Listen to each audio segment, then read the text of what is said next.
हैं विष्णु पुराण मेरे यानी प्रियंका के साथ। कथा का नाम है मत्स्य अवतार। मत्स्य अवतार भगवान विष्णु का प्रथम अवतार है।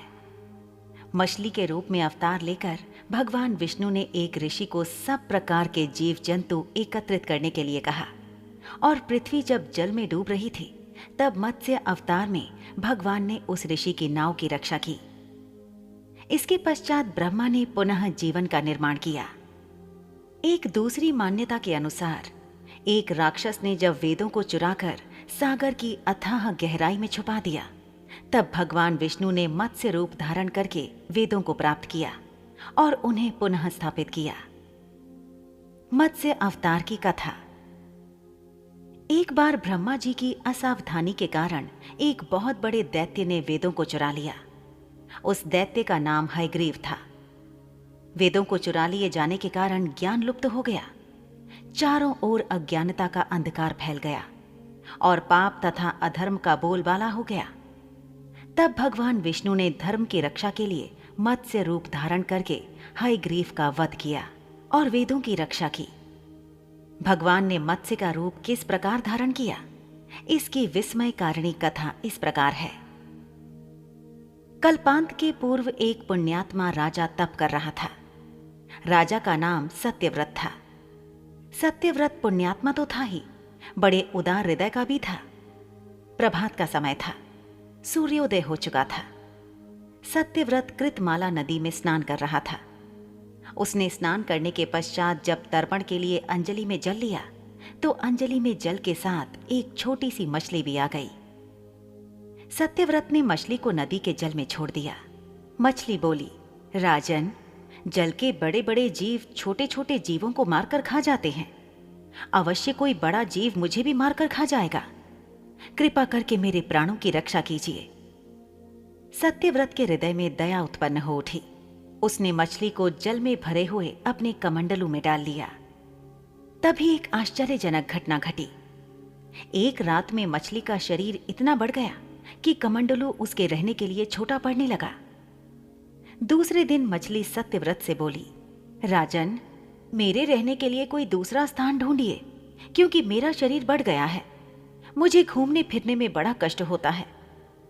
सत्यव्रत ने मछली को कमंडलू से निकालकर पानी से भरे हुए मटके में रख दिया। यहां भी मछली का शरीर रात भर में ही मटके में इतना बढ़ गया कि मटका भी उसके रहने के लिए छोटा पड़ गया। दूसरे दिन मछली पुनः सत्यव्रत से बोली, राजन, मेरे रहने के लिए कहीं और प्रबंध कीजिए, क्योंकि मटका भी मेरे रहने के लिए छोटा पड़ रहा है। तब सत्यव्रत ने मछली को निकालकर एक सरोवर में डाल दिया, किंतु सरोवर भी मछली के लिए छोटा पड़ गया। इसके बाद सत्यव्रत ने मछली को नदी में और फिर उसके बाद समुद्र में डाल दिया। आश्चर्य!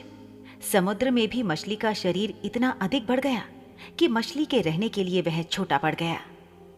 अतः मछली पुनः सत्यव्रत से बोली, राजन, यह समुद्र भी मेरे रहने के लिए उपयुक्त नहीं है। मेरे रहने की व्यवस्था कहीं और कीजिए।